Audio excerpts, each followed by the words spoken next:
తిరుపతి జిల్లా సూళ్లూరుపేట నియోజకవర్గం ఎమ్మెల్యే నిలవల విజయశ్రీ పలు అభివృద్ధి కార్యక్రమాలను నాయుడుపేటలో ప్రారంభించారు. మున్సిపాలిటీలోని వెహికల్ షెడ్ వద్ద వాటర్ సర్వీసింగ్ పాయింట్తో పాటు సూళ్లూరుపేట డిపోకు చెందిన తిరుపతి టు శ్రీశైలం బస్సును ఎమ్మెల్యే ప్రారంభించారు.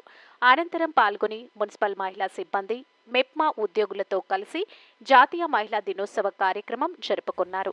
ఈ కార్యక్రమంలో municipal chairperson commissioner Fazalullah, Deepika, vice chairman Rafi, ప్రజాప్రతినిధులు నిడవల సుబ్రహ్మణ్యం, విజయభాస్కర్ రెడ్డి, మున్సిపల్ అధికారులు పాల్గొన్నారు.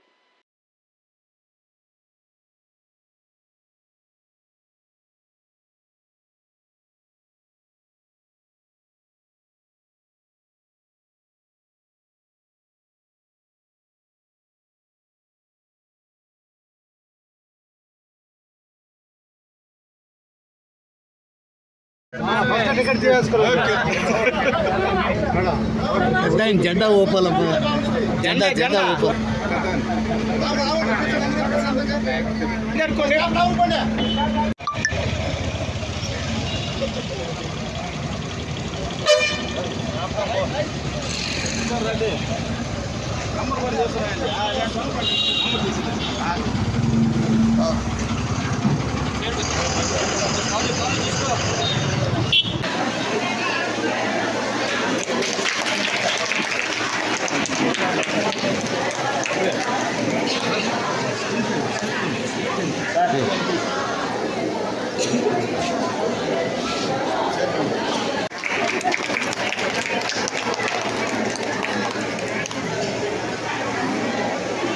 చంద్రబాబు వెనక్కి దిగారు.